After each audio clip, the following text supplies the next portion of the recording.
He who clothes the field with lilies, He who feeds the birds of the air, He who floods the hills with sunshine, He whose love all creatures share.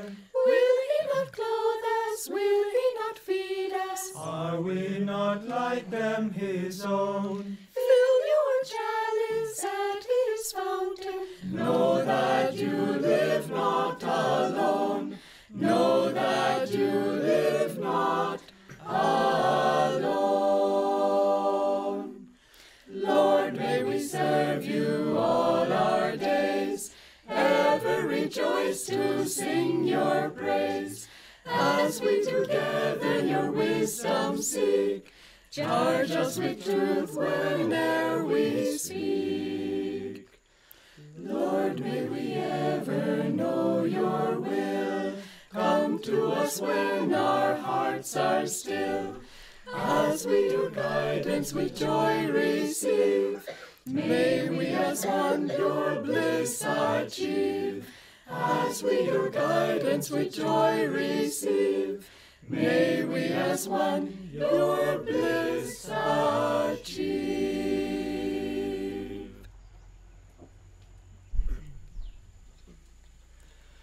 Lord Most High, our Heavenly Father, all our lives we dedicate to Thee.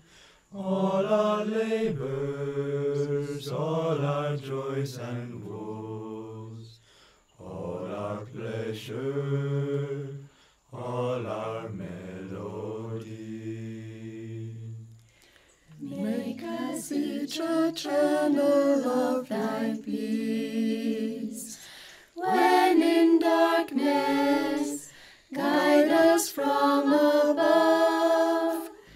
Where there's sorrow, may we sow thy joy.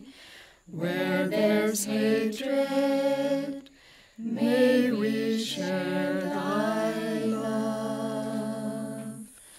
Lord Most High, our Heavenly Father, all our lives we dedicate to Thee. All our labors, all our joys and woes, all our pleasure, all our melody. Make us each a channel of thy peace. When in darkness, guide us from above. Where there's sorrow, may we sow thy joy. Where there's hatred, may we share thy love.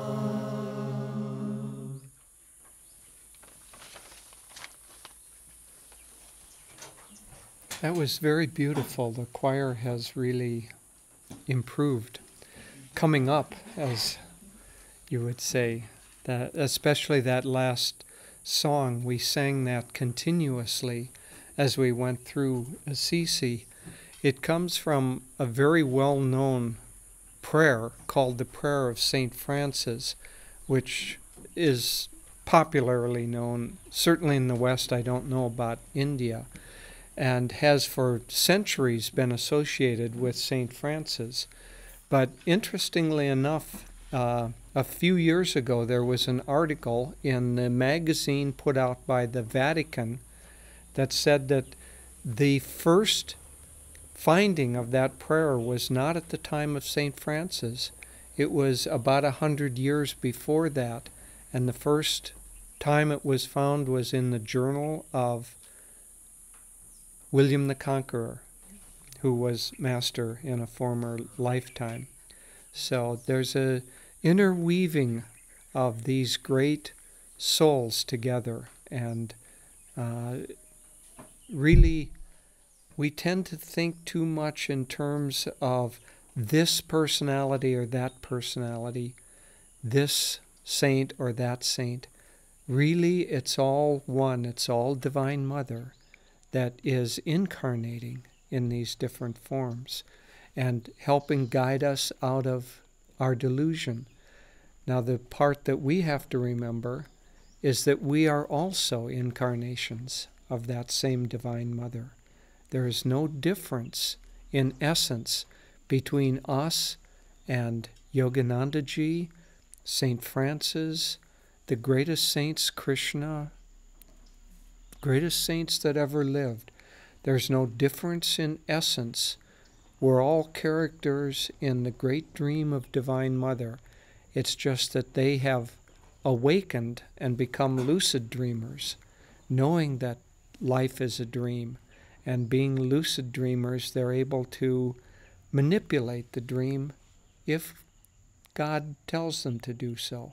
They don't work miracles unless they have, it's not even right to say the permission of God, because they're so unified, but they don't do it without the inner approval that that's what should be done in this lifetime. They come, as we said on the lecture yesterday morning, they come with a certain mission in this life, and that mission is always to uplift mankind in some ways. Some have a large mission, a world mission to do. Some have a smaller mission to do. But large or small, once they have achieved self-realization, complete self-realization, they're all equal. And you can't judge one saint as being greater than another saint simply because one saint had a world mission to do and another didn't have a world mission to do. In 1936, when Master was visiting India, he visited a wonderful saint, Swami Rama, who was a disciple of... It was actually Swami who visited him. I think Master did too. But when he said, why don't you do more? That was... Yeah, but let me finish this story. At any rate, Master visited him, and Master said that he was a completely realized soul, and that if he had spent a half hour more in his company, he wouldn't have been able to tear himself away and return and do his mission. I don't know whether that's literally true or not, but it's certainly spiritually true that these great saints connect together. Then later, Swamiji visited this same great saint, and because Master had visited him and spent several days with him, and he lived in a remote village. He had just a very few disciples, and Swamiji asked him, why don't you do more? You have so much to give. You're a realized soul. Why don't you do more for the world? And Swami Rama gave a beautiful answer. He said, God is doing what he wants to do through this channel. And in fact, that's always true. God is doing what he wants to do through all the channels. But for us, our channels are still obscured. It's as if we're a pipe with a lot of material in it, so that the flow of water might start out. It could be a huge amount of water that was possible, but out of the other end just comes a trickle of light because of cross currents of thwarting ego desires, and it blocks that great flow of the divine. But this morning we want to talk particularly about the subject of communities, because yesterday we talked about the changing of the ages and how Master and this line of masters have come into the world with a world mission, and that we're all part of that. And in fact, there are many, many, many times that we meet people that feel very much like old friends, that we've known you before, and that I firmly believe that this group that is around Swamiji and around Master has been around for many, many series of incarnations. We've played different roles. We've played in different venues, in different countries, and different times. But nonetheless, it's been a group of us that have incarnated again and again to help in this. Those of us who feel a deep attunement and deep longing to be connected to Master and to Swamiji.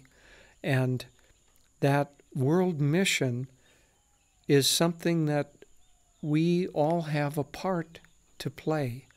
There was a beautiful line in the autobiography or the biography of Ramakrishna, where before he incarnated, he was in the astral world, and he said to a group of his close disciples, he said, "I'm going down. Who wants to come with me?" And of course, his great disciples volunteered to come with him. And at a certain point, they hadn't yet begun to arrive. And Ramakrishna he was so yearning for his disciples to come. He stood and just gave out a soul call, "Where are you? Where are you? Come to me, come to me." And that's when they started to arrive. Vivekananda and the other great souls began to arrive. And it's a beautiful story, but I don't think that it's unique. I think that all these great masters who have world missions to do, they call to them the souls that have long worked to attune themselves to that mission. And we're all part of that, especially those of us who want very much to dedicate our lives to this work. And there are many, many here. It doesn't really matter too much, the roles that we play in this life, or whether we come early into the mission or later on. Swamiji, after all, didn't come to Master until there were only 3.5 years left of Master's life. And so you could say that, well, he was just a newcomer. What does he know? And in fact, that was said of him by other older disciples. But some people are called later in a great soul's life to come, because in order to carry on, there need to be younger bodies, because those younger bodies have to carry the work into the future and future generations. One of the things that's very, very gratifying is to see how many very deeply dedicated young, I won't say young souls, I will say old souls in young bodies, are now appearing in Master's work and Ananda's work to carry this on. But there is a particular aspect of Master's work that he came to bring, and Swamiji was especially attuned to this, and that's communities. Master said many times in the latter part of his life, and especially once Swami had come, Master talked again and again and again about the importance of communities. And in nearly every lecture that he gave, he would break off whatever the topic was and talk about communities. And Swamiji was particularly attuned to this long before he met Master. Even when he was just a teenager, when he was 15 years old, he had the thought of why do we have to live this way? It was the time when World War II was just coming up, all of the tensions in the world. And he thought, why do we have to live this way? Why so much tension? Why so much misunderstanding? Why so much conflict that's going to erupt into violence? Why can't we live together as friends in small groups where we can support each other? And he had this, well, who know Swamiji know how much enthusiasm he had for all of his ideas. And so he was very enthusiastic. And many of his friends said, "Oh, what a great idea, what a great idea. Let's do it, let's do it." until they found out that Swami really wanted to do it. And then they didn't want to be that crazy. It was fine as long as it was just in a thought form, but not reality. But Swamiji had that strong consciousness that this was an ideal way to live. And so he was, one might say, the chosen channel through which communities came into existence. Master tried during his lifetime to begin several communities. There was a community at his ashram in Encinitas, but it wasn't yet the right timing. The world consciousness had not evolved to the point yet where community was a truly viable ideal. People were still too concerned about how to get ahead and how to get what is mine for myself and how to create stability. This was just after World War II, and the world was still reeling from that conflict. And so Master tried, but it wasn't the right time, and those communities couldn't quite succeed because they began to fracture. People began to think, yes, but I want this and I want that, and they couldn't cooperate enough for communities to hold together. But then that was only 20 years later was when Ananda got started. So it wasn't very long after that. And Swamiji had this ideal, and a group of people came who supported that ideal, and that group grew and grew and grew. I was in on the first time of the beginning of Ananda, and it began in a room that was a quarter of the size of this temple. And there were maybe 8 people in that room. And Swamiji talked to that group of people. He had already purchased some land, but he purchased it with the thought that it would be a retreat for himself to get away from the city. But then he had this burning desire to do a community, and he talked to that small group, and that small group wasn't yet ready. It wasn't yet the right group. And right in that first talk, people began the same thing that had happened. Yes, but there'll be this problem and that problem, and it's been tried before and nobody's been able to do it. And, oh, I know of somebody who tried that and he was a crazy man. And the group just kind of fell apart. And then Swamiji realized that he needed to put the ideal out more clearly. And he wrote one of his first books, Cooperative Communities, How to Start Them and Why. And from that, a seed group of people came who really did believe in this ideal. And then gradually Ananda got started, and now that ideal has spread around the world, and this is one of the living examples of it. Master said that small spiritual cooperative communities, he called them world brotherhood communities, would be the lifestyle of the new age of Dwapara Yuga, and that at some point they would spread like wildfire. And right now, we don't yet see that. We see a few, we see the potential for them to be a potent experience and a potent force in the world. But we don't see the reality of it. But it's coming. When Master was with his first disciple in America, Dr. Lewis, at this time, Master was living in a little rented room in something in America, I don't know if you have anything here, called a YMCA. And it's kind of a group, and they have it's like a youth hostel almost. And Master was living there, and he was with Dr. Lewis, and he said, I tell you, Doctor, it's going to be big. Someday it's going to be big. And Dr. Lewis looked around at this little room and thought, well, you know. So, echoing that, the community movement, it's going to be big, I tell you. One day it's going to be big. There are going to be thousands of communities around the world.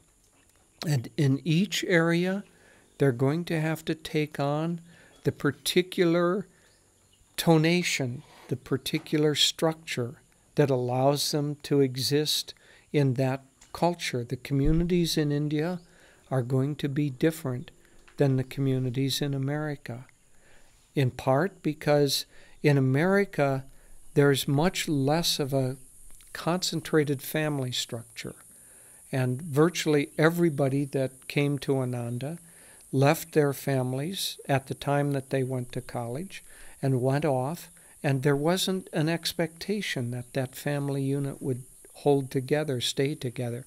There's still connection, but more distant, not as tight. And so we could start the community with a lot of young people, and our parents, Devi touched on this yesterday, but our parents thought we were slightly crazy, but nonetheless they let us free to do what we wanted to do. Here in India, we aren't going to be able to do that same thing because there's a tighter family structure, and we're going to have to find ways that these communities work for the culture of India. But they will. We'll find those ways. We'll find the ways that they work everywhere.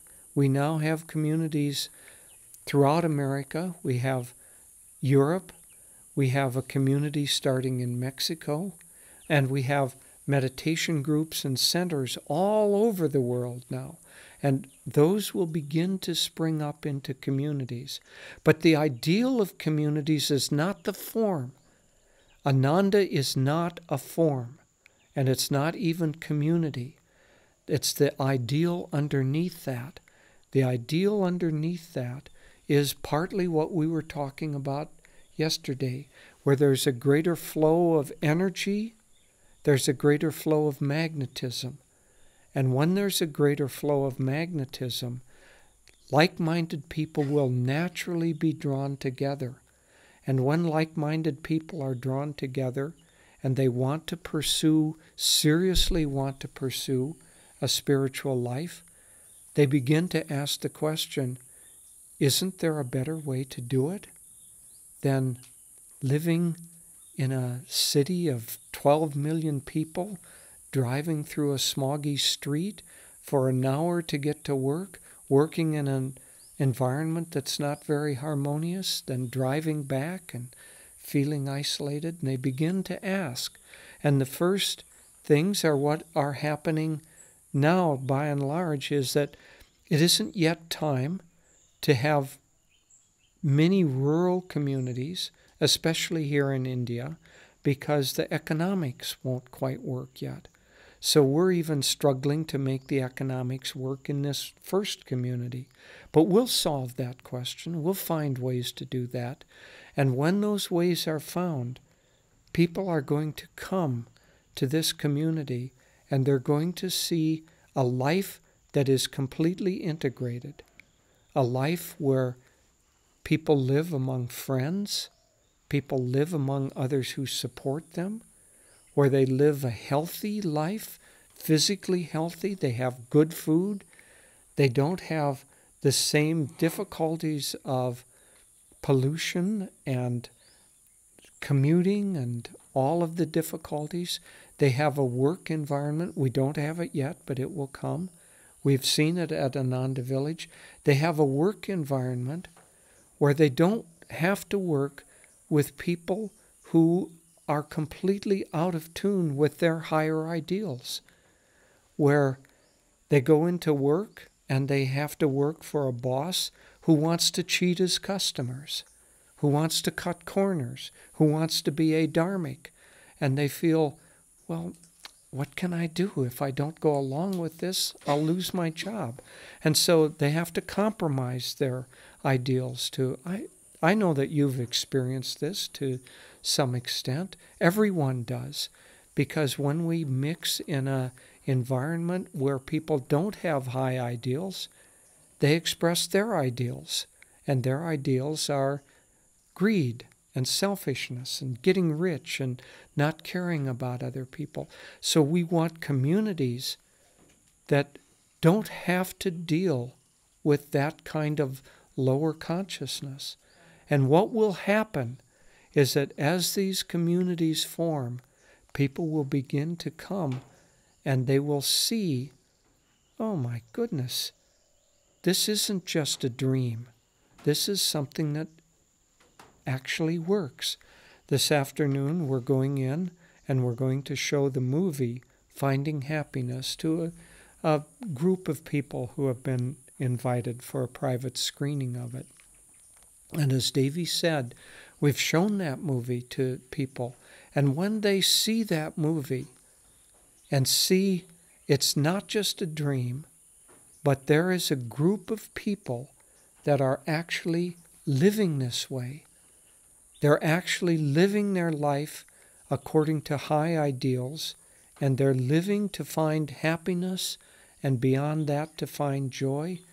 People are awakened because the soul wants that. Every soul in this world ultimately wants that.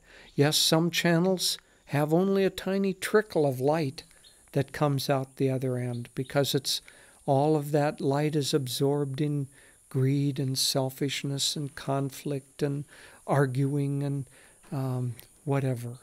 But out of the beginning for every soul is the infinite light, the infinite source of power and joy and love that has created us. And every soul longs to have more of that expression. And in that longing, the time comes when those souls who want more of that, whose trickle has turned into at least a small stream, will begin to ask, how do I have more? How do I live in an environment that supports these ideals?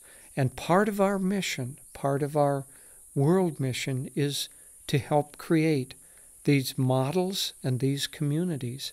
Now they start not, this community is struggling. Everybody who comes here can see. But we're in the very, very early years. Honestly, this community is more developed than Ananda village was at the same time in Ananda village's history. We were living in teepees in the first 2 or 3 years, and then we finally moved up to little caravans, and finally we began to build some houses, and then a forest fire took all that away, and we had to rebuild. That was 6 years into the community. This community isn't yet 6 years old, and I look around and I see marvelous, marvelous things. I know some of you look around and you see, oh gosh, we still have dusty roads and difficult, The craftsman never sees the beauty of what he's crafting. A woodworker, he can create a beautiful, let's call it a beautiful table. And everyone comes in and they marvel. They say, oh, that's beautiful. But the craftsman is saying, ooh, there's a little flaw there. I've got to rub that out. And so you will see more of the flaws, but Devi and I are like grandparents. We get to come occasionally. We get to see how much growth there is. And so it's a beautiful, beautiful start to this community. But there are other forms that have to come up before there will be many communities in India. And those forms are what we're seeing already in Pune City, for instance, where we have a center, we have a group of people who are working together, who, if not full-time, at least have a large connection of time and sharing so that you have others of like mind that you can gather together with and reinforce your high ideals, reinforce the desire to meditate, reinforce the desire for proper attitudes, that not that somebody is telling you you have to do this, but that your own soul is longing honesty and kindness and uplifted thoughts and gentle natures. You come together and you reinforce that. And throughout India, Devi and I, in a week and a half, we're going to leave here. We're going to go to Mumbai. Same thing in Mumbai. Several centers. Then we'll go to Bangalore. Centers in Bangalore. Then Chennai, the same. Then NCR, the same. And so all over India, these little spots of light are beginning to grow. And only here is there a residential community of any size. In the rest of the places, it's not yet ready for that. But the community movement is going to happen, and it's going to inevitably happen, because honestly, it is not you or me doing it. It's God that's doing it. And God wants this to happen because this is the right time in humanity's history for it to happen. Master isn't creating these communities. He didn't think up the idea of, oh, wouldn't it be a smart thing? He is a channel for God, and it's God who is going to do this. And we have the great joy and the great privilege of being able to be a part of that wonderful divine adventure. It's fun for us, and it's helpful for the world. I will just speak rather more briefly today, because we really want you to ask questions, because that's when you ask questions. So even while I'm speaking, be thinking about things you'd like to ask. And it doesn't have to be about anything we've talked about. It could be about Swamiji. It could be about whatever you would like. As we've been sharing, we just, on our way to India, we were in our community outside of Assisi, Italy. And it really, being on pilgrimage is a very wonderful thing. I know many of you have taken part, I assume, in some of the pilgrimage led by Ananda. But we've visited the Assisi community many times over the years and gone into the town and the areas around Assisi. But if you just go as a tourist and you see the nice shops and you see the nice restaurants, you have a certain experience. But when you go on pilgrimage, so in other words, what does that mean? When your conscious desire is to feel God's presence wherever you go, the universe responds in very beautiful ways. And when we would walk through Assisi during this visit and go to the little shrines and temples there, it was a very different experience than when just going as a tourist. We would just we would feel blessings. We would feel God's presence in a way that you don't ordinarily do. And there was a very beautiful moment where we were in one of the very sacred temples there, where Saint Clare, who was the St. Francis's first woman disciple, where her body resides, and where it's a very sacred place. And we came out, and we'd been praying, and there was, right outside of the temple, an angel. Not a vision, but there was a woman who was dressed up as a beautiful angel. And then we looked more closely, and it was someone we knew. And it was a woman that had had a very critical illness, terminal illness, young woman. And Swamiji had prayed for her, and she was cured.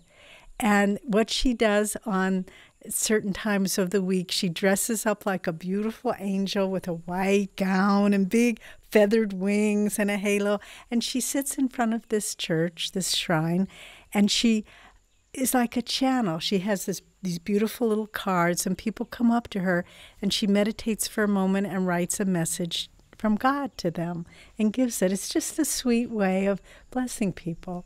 But it was so interesting because we had known her, and then we came out, and I don't know if I would have recognized her because I just saw the angel. But then one of our friends, Kirtani, who was recently here, she said, "That's Anna Maria." And we said, "Oh, yes." And it was a reminder that we only see the outward most of the time. We see the restaurants and shops in Assisi, or we see people only, oh, I remember her. Yes, she was a friend of mine.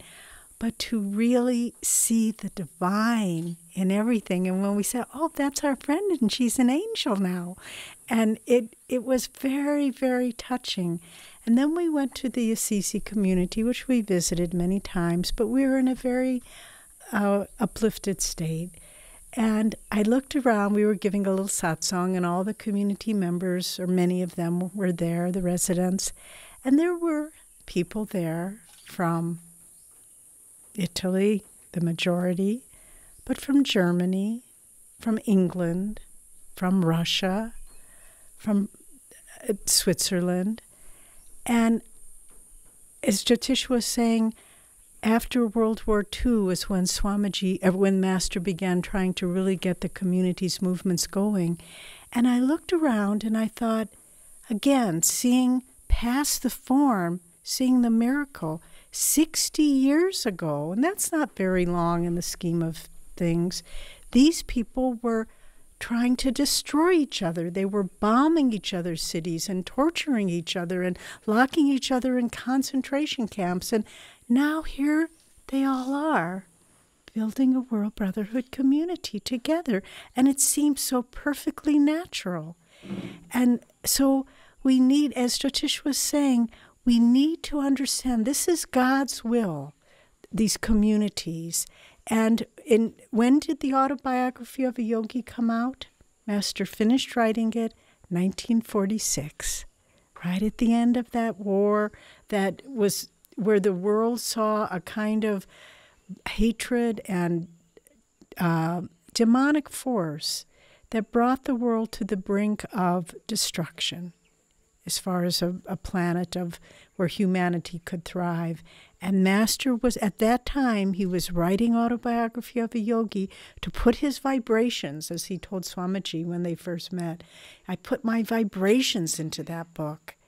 And when we use the autobiography as our reference point, there are two very significant, the book is filled with teachings and expansive concepts and higher consciousness. But for our discussion today, there are two very important moments in that story, in autobiography. And the one is where, from our line of gurus, Babaji and the Himalayas calls Lahiri Mahashaya to the Himalayas to initiate him into Kriya Yoga. And again, the amazing drama of God's Leela. Lahiri was an accountant in the British bureaucracy in India, an avatar, and yet that was the role he was playing till that point in time. And then Babaji called him, and he called him to he had a job transfer to the Himalayas. You know the story. But he touched him at a certain point. Lahiri remembered his past incarnations. He remembered his life of solitary yogic contemplation in the Himalayas, and he awakened to his full realization, self-realization. And then after a week in ecstatic union, what does Babaji tell him? It's time to go back to the world. You can imagine what that must have been like for him. But this is a pivotal point in the mission of the Masters that we were talking about yesterday, because this new mission of our Masters is not to withdraw from the world, but it's to create a model of how to live in the world with higher consciousness. We all know how to live in the world. We have some idea of how to live with higher consciousness, but how to bring them together. That was that point in time. And Babaji says to Lahiri, give this Kriya technique, the most advanced, effective technique for self-realization, for God realization through self-effort ever given to humanity. Give this only to deep souls who are ready to renounce the world. And Lahiri, again, this is the pivotal moment when Lahiri asked Babaji, can't we lessen those restrictions? There are sincere men and women who are trying to live dharmic lives, trying to fulfill their karma, who have desperate need for this Kriya technique. Can't we lessen the restrictions and allow me to disseminate it more widely? And Babaji says, God has spoken through you. You have the blessings to do this. Then Lahiri returned eventually to Benares, had his little, very small little ashram there. But it's as it says in autobiography, it was like bees coming to the nectar. And groups of people would come. He would disseminate Kriya Yoga. He would give it to people of all castes. He would give it to people of different religions, men and women. There were no barriers if he saw they were sincere. And now here we are today in a Ananda Kriya Yoga ashram.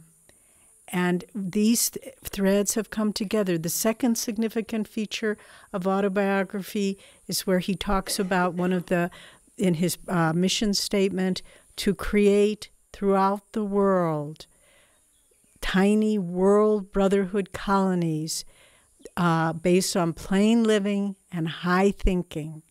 And so these two threads of the vision of communities which are based on simplicity, not material acquisition, but high thinking, drawing God's consciousness into our life, and then the practice of this high yogic technique of Kriya Yoga.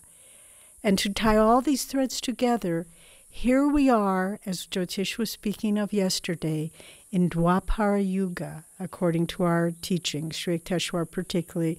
For those of you who have a keen mind, you can read The Holy Science by Sri Yukteswar, where he talks about the whole cycle of the yugas, or the wonderful book written by Vyasa, Steinmetz, and Purushottama about the yugas. It'll give you a very broad understanding. But in this age of Dwapara Yuga, as we've explained, it's an age of energy. It's an age where the forms of religion, the divisions of people are breaking down. So Kriya Yoga is the technique for directly working with the higher flow of energy. It's really, we can't encourage you enough to pursue meditation, dedicate yourself to it, and receive Kriya Yoga initiation, because it will awaken you to the flow of higher energy. It isn't just, oh, I wish I was a good person. I wish I was nicer to my family. I wish I wasn't so interested in money. It bypasses all of that. It enables you to raise the energy up, to change the vibration, to change the alignment of the inner energy within us. And then Kriya Yoga in action. What does it look like? What does it look like to raise a family as a Kriya Yogi? What does it look like to work in a job as a Kriya Yogi? What does it look like to build a garden? What does it look like to serve guests and cook food and all the different aspects? People need to see examples. So it's interesting because we say this is an age of energy, not form. But at the same time, we are in this world and we have to see examples of what it looks like. Because if it's just, oh yeah, he lives in that cave and he does Kriya Yoga, how does that help us? But if we come and we see someone working in the kitchen, in the hot, steamy room, and standing on their feet, and with this joyful, blissful smile, we say, that's what it looks like. Wow, I could do that. And, you know, when we were creating this movie, now called Finding Happiness, we didn't know what to call it. We just, the Ananda Mission, it had many different titles. But then the man who directed it, and I think it took someone from the outside to look at it. He said, no, we call it Finding Happiness, because that everyone can relate to. And so the practice of Kriya Yoga, it brings us to that point where remember when we were talking about Patanjali yesterday, the yoga is the neutralization of the vortices, the primordial feeling, the vortices of energy, the likes and dislikes. So Kriya Yoga in action shows how we can work in the world with an upward rising consciousness that is not affected by, oh, this went wrong, and oh my God, the water tank that we just put all this effort in, it washed away. And you look at it and you say, yes, we can do all this. And there is a sense of calmness and centeredness and joy. And this is Kriya Yoga in action. And that's why these communities are so important today, because we need the combination of high-mindedness, simple living, and then energy into the world that is not self-motivated. You know, we were talking with someone yesterday, and she said, oh, you people from Ananda, you travel so much, and how do you do all that? Well, you know, it's really an amazing thing, meaning just the cost of it and the expense, not our level of tiredness or anything. You know, it's when you put your life in God's hands, miracles happen, and He takes care of you. And we have lived our whole adult life at Ananda. We both came when we were 22 years old. We just gave our lives to God. We didn't think about where the money was coming from. And there were times where we had but a few dollars to our name, literally. And yet we just knew that God would take care of us. And then we just find ourselves supported in that wave. So this is also the example of World Brotherhood communities, Kriya Yoga in action, living your faith in God. It's not enough to say, well, I love God, but I better have a big bank account because He may not be watching at a certain point in time. You say, I love God, and that's that. And I give my life to God, and He will take care of me. And is that presumptuous on our part? Well, perhaps we could say that, except it works.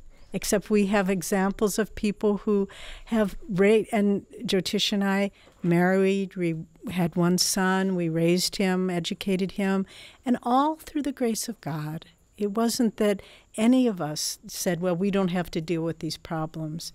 And Swamiji was always giving us the example of how to be practical, how to give examples that these teachings work. They're not just theory.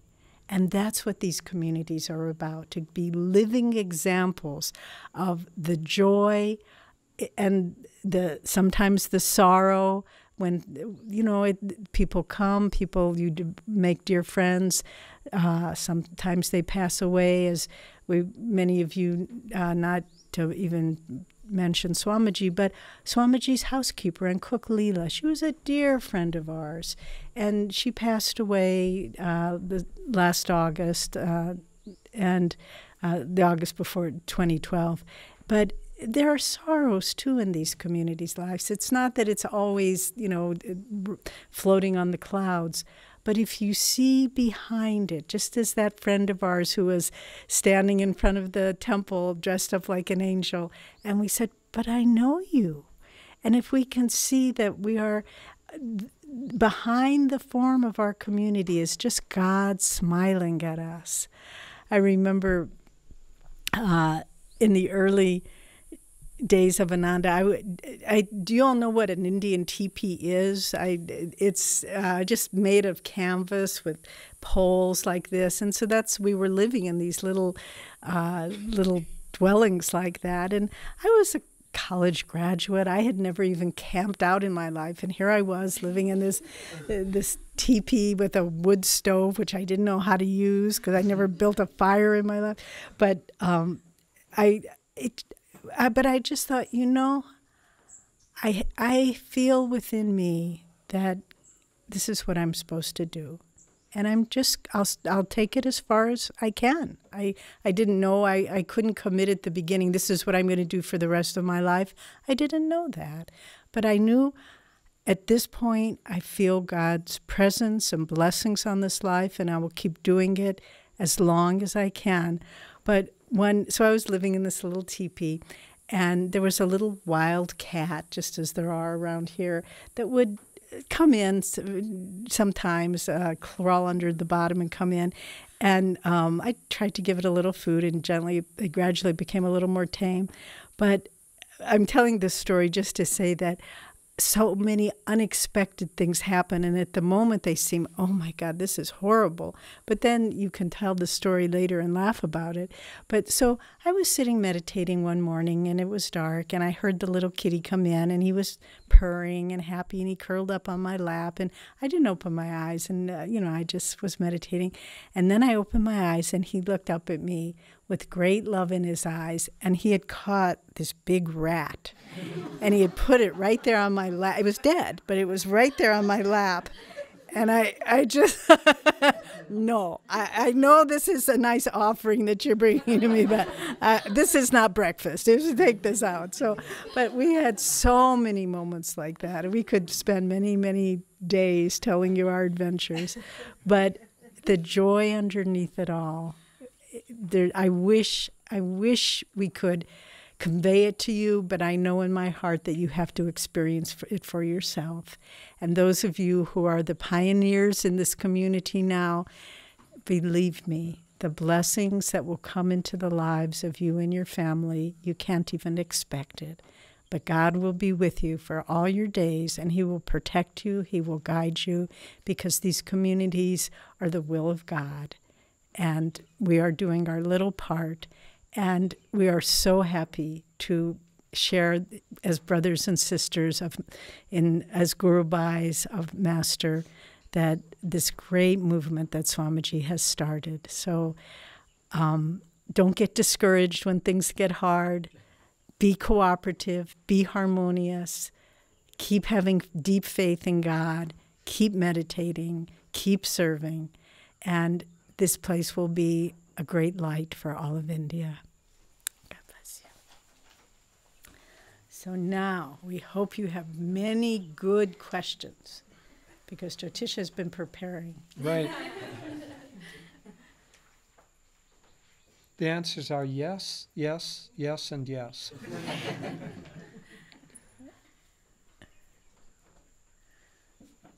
Jyotish, I have a question. Often I was reading the book Education for Life of it. We have a small group of us, we get together. And there Swami mentions that one of the troubles of this time is that anyone who is high-minded, people try to pull them down or look down upon them. And sometimes it could be even our parents. They're like, why are you thinking like this? And I see that often, in India, that's where I've never traveled much apart from Italy, that people are very well-meaning, but how can we encourage them more to do what they want to do? Let's say coming and serving in a community, I find that one of the most wonderful ways to expand one's consciousness.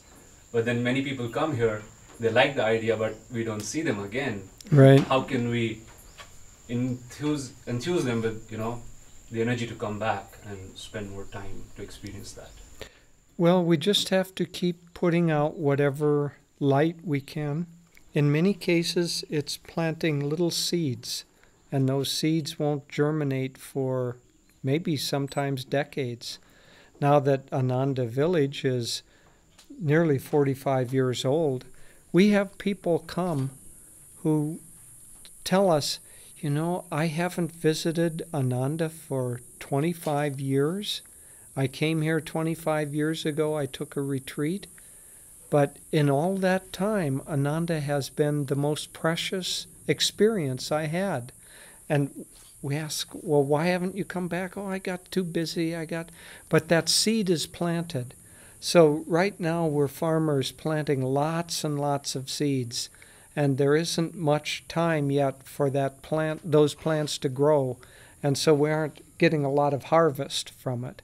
But that time will come, and the mere fact that something like this exists, after the fire at Ananda, we got many letters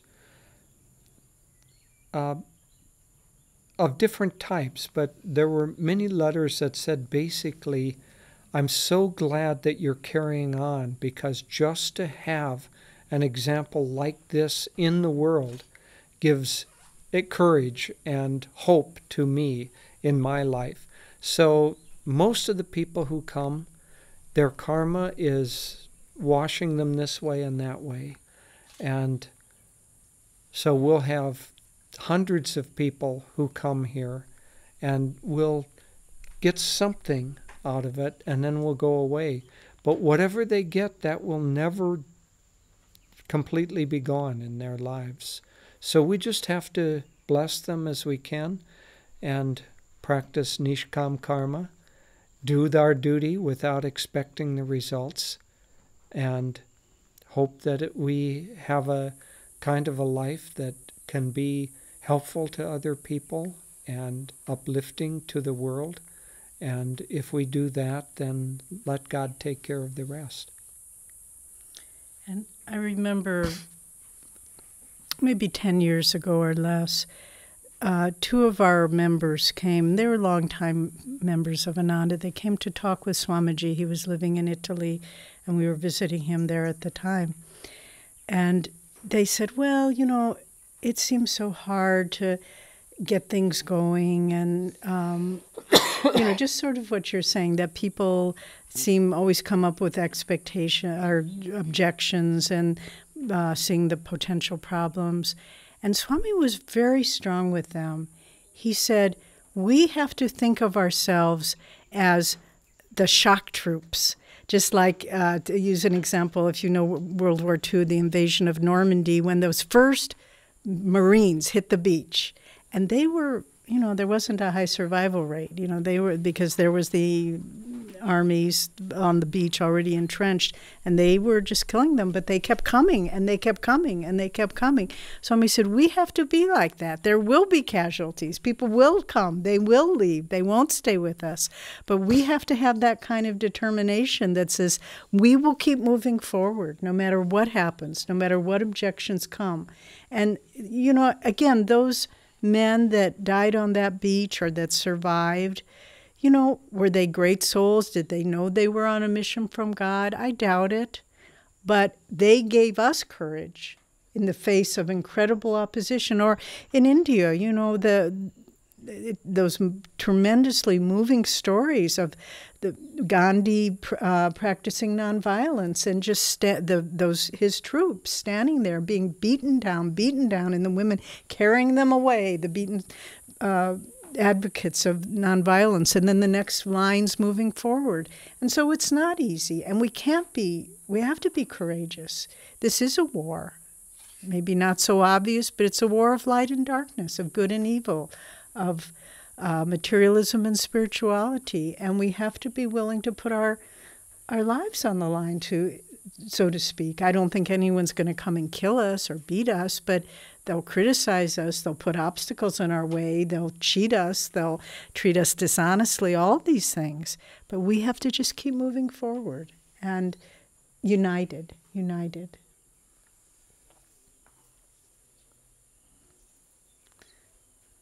So, Danish.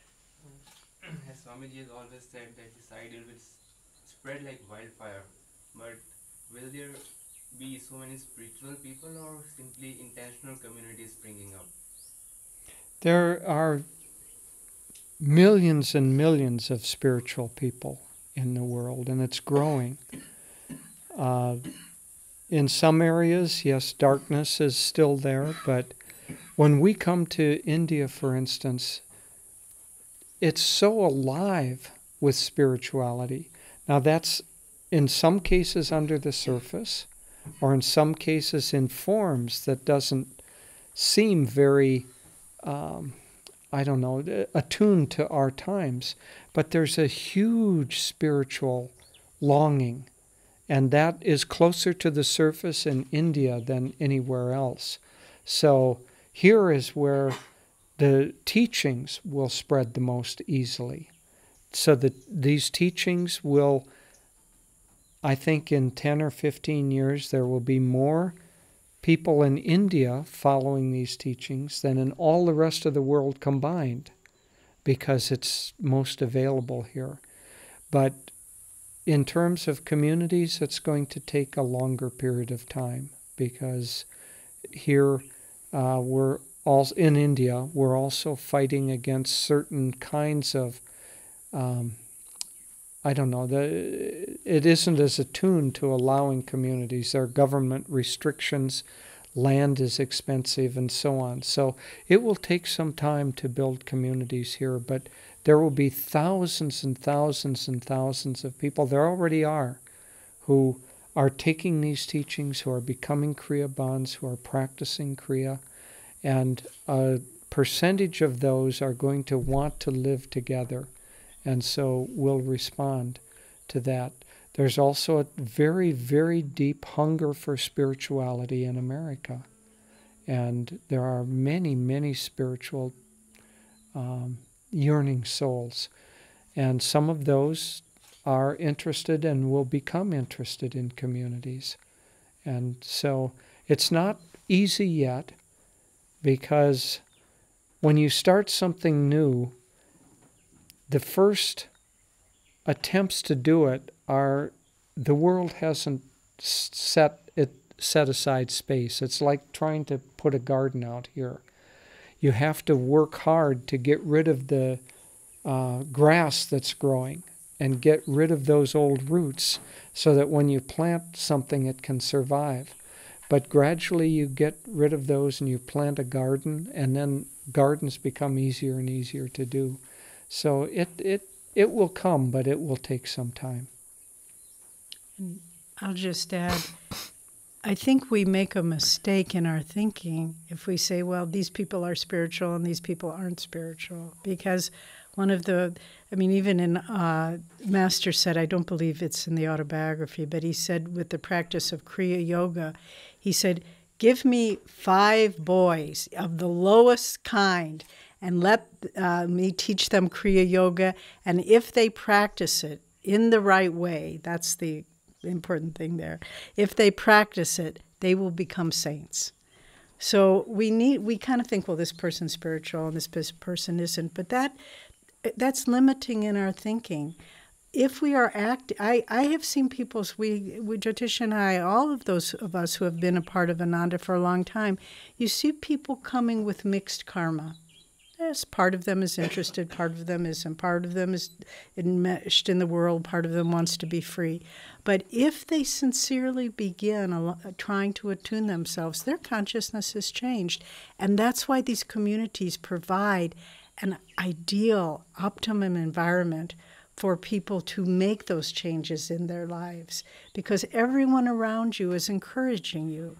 Everyone around you, at night at Ananda Village, when, it's getting dark and the workday has come to a close, you can just feel it. Everyone's going home now and meditating. You can feel it throughout the community. And even if you were saying, oh, maybe I'll just not meditate, maybe I'll just go to sleep, you can feel your gurubhais all around you saying, no, I need to go meditate now. And so these environments transform people. Maybe they come not so spiritual, but if they're at all interested, so that it will help them. Someone recently showed us a quote from Master that we hadn't ever seen before. Master said, even to be attracted to these teachings is very good karma. Not even to practice them, simply to be attracted to these teachings. So what these communities are like lighthouses. And people say, oh, that's a very nice thing they're doing there. I'm not going to come, I'm not going to practice, but I'm attracted to that. So then maybe in their next life they take the next step. So we have to think of it as a flow of energy, and not to say, well, you're spiritual and you're not, but people surprise you. They very often, and I see this too, people come to an Ananda center or a retreat or community, and they have a wall of defenses that they've learned to put up to survive in the workplace. And they seem, like kind of a little skeptical or something. But then, even after a few days, you see them begin to put that wall down, and you see the light, the natural light of their soul coming out. So we need to think that it's not just for people who are willing to make a total life commitment, but even if they hear about it, it's a blessing in their life. You rightly pointed out that in India, the family is both our strength and a bit of a drag. Why? But we need to take care of the family, not only the young of the old, but let me tell you, the old feel equally obligated towards the young in the family, including children. This is the only support system we have in our country. We don't have a social security, we don't have any other systems of support. So in this kind of context, we really need to think of how to blend the two together, because as a person who has been in this tradition of meditation for over about 20-25 years, I always felt this attraction to being together in this like-minded souls with whom, I would just have to, we could just shed tears over Yogananda's being blessed by this guru, this line of gurus. And yet, we have these families who don't, they are saying, okay, you're doing good, you meditate, we do our things. But then we have to blend them together, and we really have to work out very practical ways of having one leg in the family and one leg in communities. I completely agree. We were talking with two dear friends a couple of days ago and about this very question. And I think here in India we're going to, because the question came up, if we do a community and people's families also come to that community, maybe we end up with a community where only 20% of the people are on the spiritual path or this spiritual path. How will that go? And we just have to experiment, because we can't ignore that reality and have the community succeed. And so we're going to have to find a way to work with it. And it's God will help us find those solutions if we keep reaching toward them. But if we get too rigid and we say it has to be my way, I've already thought it all out, and India has to change completely in order to have these communities, it just isn't going to happen. So we're going to have to experiment, and I think that we will find some ways to succeed, and we will, in some experiences and experiments, you always find failures. And from those failures, if you look at what went wrong here, then you can find how to do it better the next time. But we're very early in this process. But here in India, that is certainly a reality that we're going to have to take into account. With reference to what you said before, this question about, this person being spiritual, that person not being spiritual, there was something that what you all said yesterday, that this question that arises, I don't know what the question really is, but you said either Master or Swamiji held this child in his arms and he nearly dropped it because he knew he was a murderer in the previous lifetime. Mm-hmm. Now, why would he drop it, even if he was a murderer in the, or why would he judge a new entrant into the world, even if he was a murderer in the previous lifetime? That's like saying that this person's has no hope. Well, yeah, you're right. First of all, you're assuming that he judged. He just said, I almost dropped it, but he didn't drop it. The fact that he wanted to drop. Well, but he but what he's saying is, I could perceive. The point I think more important to dwell on is that he could see the tendencies of that. But that soul was obviously, even though a murderer, had been born into a home of devotees. So, but the important thing to realize is, and I've seen Swamiji, because, we weren't with Master, we were with Swamiji, and we saw how he would accept and work with people with no matter what they did, just with patience beyond what you think was sustainable, but just to try to help them. And so there isn't judgment. I mean, even, this is a little odd example, but the Master said it, that Judas, who betrayed Christ, was born in our time as one of the disciples of Ramakrishna. So he was even... And he achieved liberation. And he achieved liberation in that lifetime. Not very long after. And Ramakrishna could see who he was, and he still had a little attachment to money, and the others didn't know who he was. But Ramakrishna said, don't tease him. He suffered because of that attachment to money. So did he say, oh no, nothing ever happened bad? He saw it was one of the great betrayals of history, but he helped him find liberation in that lifetime. So there's not judgment, but there's recognition of patterns. That's how the Guru saves us, after all. He looks and says, the winding road that leads to freedom is different for each one of us. And if they just ignored our past mistakes, we would never learn our lessons. So they give us the lessons we need in accordance with our past mistakes, but to find freedom, not with judgment, but with love. Yeah. Also, we have to be careful when we interpret a story. We can't always interpret with our first reaction, because what's, I think, is the deeper lesson there is what Master was saying, is that you can't always tell what's inside by what you see outside. And so by saying I almost dropped it, it's a way of dramatizing the fact that this was a murderer in the past lifetime. So if you emphasize the almost dropped it and react, oh, he doesn't have compassion. No, he had enormous compassion.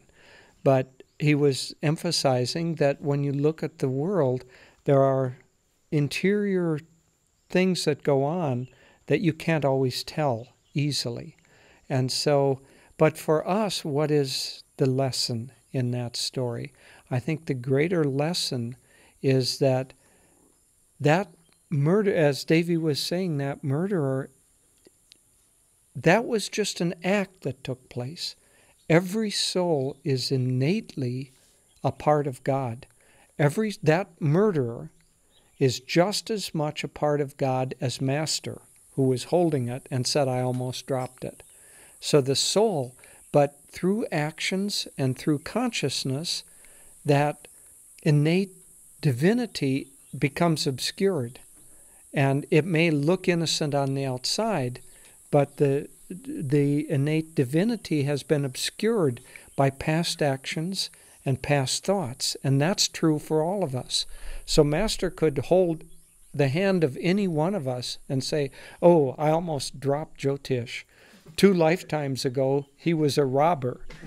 I don't know whether I really was. I doubt that. But, but all of us, as Sri Yukteswar said, the lives of every saint is stained by the sins of the past. That's true of all of us. Sin isn't anything except ignorance.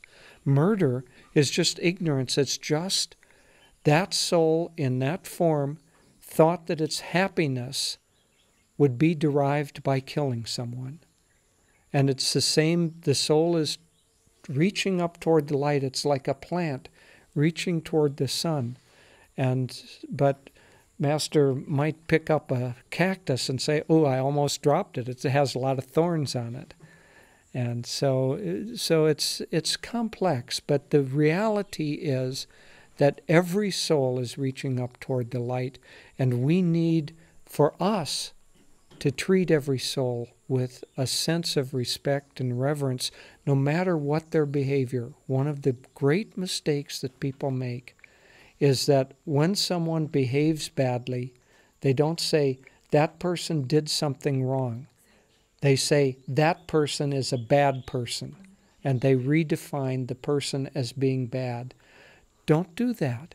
Just say that person behaved ignorantly, and let me give them love. Very seldom do people change by being hurt more than what they're already hurting themselves. So when someone behaves badly, give them love, give them energy. As Master said, shoot them with the buckshot of your smiles. Once when our son was very mischievous when he was little, and once he had done something naughty. I can't remember what it was at the time. And we had to discipline him. And so he was, I mean, we didn't hit him or anything, but we just were, you know. But he was sensitive, and he was still a little crying. And then Swamiji, we went over to visit Swamiji, and our little son was, I don't know, maybe 4 years old, 5 years old. And he went up to Swami and he said, "Swami, do you like bad people?" And Swami said, "I like the people. I don't always like the bad things they do." And so that says it all in a nutshell. One time our son came to Devi and he said, what did he say? Well, I did something. No, we always could tell when he was lying because he had a certain look on his face. So he looked at me that's right. and he said, "Mommy, I didn't do nothing." And I looked at him and I said, "Where didn't you do nothing?" And he said, "In the closet." And he had gotten into our vitamin bottles, pills, and he had just dumped them all out and mixed them all together. So Anyway, yeah. Where didn't you do nothing? That's a better response to somebody who's done something bad.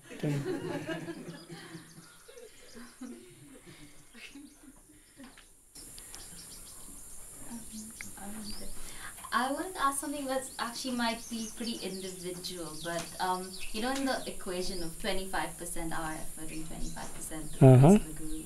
So if in 25% of our effort we have to put out 100%, and at times it's a little hard to maybe estimate whether you're doing enough or whether, because like, you know, usually I tend to have a little bit once in a while and just a little bit of doubt whether I've done enough. And is there any way to roughly you want a formula? Yeah. That's a very good question. A little scale that you can put your hand in, or right. Yeah. I suspect that every devotee has the same problem, that doing 100% is essentially impossible. We just have to try as hard as we can. And over a long period of time, I used to run marathons. And when you're running a marathon, which is 26 miles, you can't run as fast as you can. If you run the first mile at 100%, you're never going to run the other 25 miles because you're exhausted. So over a long lifetime, you just need to do the best you can day to day. And there will, I would say this, there will always be in your own conscience some sort of a regulator, some scale that you're looking for. And your own conscience will tell you, should I be trying a little harder here or not? And a lot of times we ignore that. But nonetheless, your conscience will know.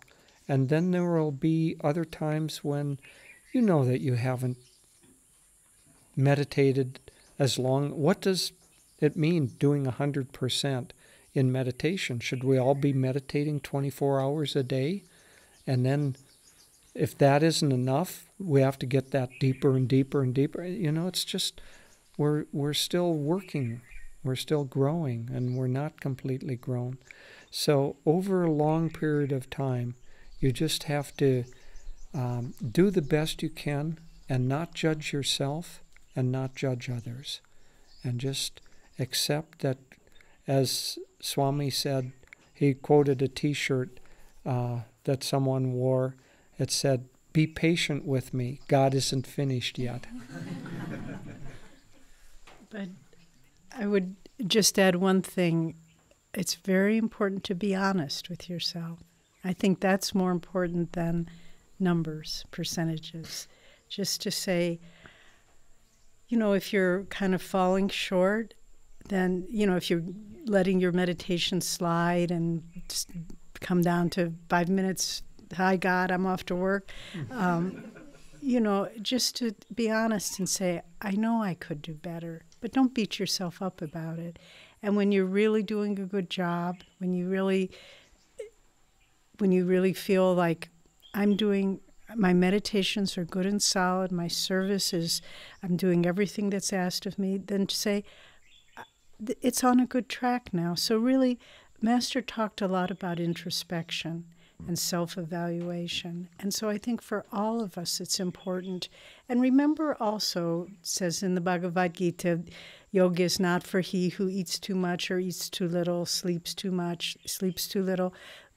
To live a balanced life. So a balanced life isn't working 24 hours a day and then dropping in exhaustion. It's to have the proper time for sleep, for exercise, for sadhana, for meditation, service, everything in its place. And then to be very honest, each of us.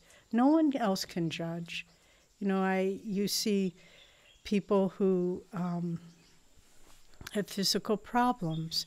And for them, the effort to sit in meditation is probably much more than if you don't have physical problems. And we don't know the effort it takes for them to even sit up for 5 minutes. And so everyone has to be their own judge, really. And not judge, but their own Scale. Scale, yeah. And just to say, I'm doing, maybe I could be doing better, but I think I'm doing pretty good now, or I think I could be doing a little bit better. And but it's not to blow out the systems. That people who do that tend to, in fact, Swami talked about that. Remember in the New Path where he said he was trying so hard to meditate and have a breakthrough, but he hit a point where he broke his willpower. And then he kind of couldn't meditate so well after a while. So that's not to say don't try, but keep, as Jyotish was saying, we have to be a long-distance runner on the spiritual path. This is for a lifetime. And every year, we do this at Ananda Village, and I would encourage you to do it here.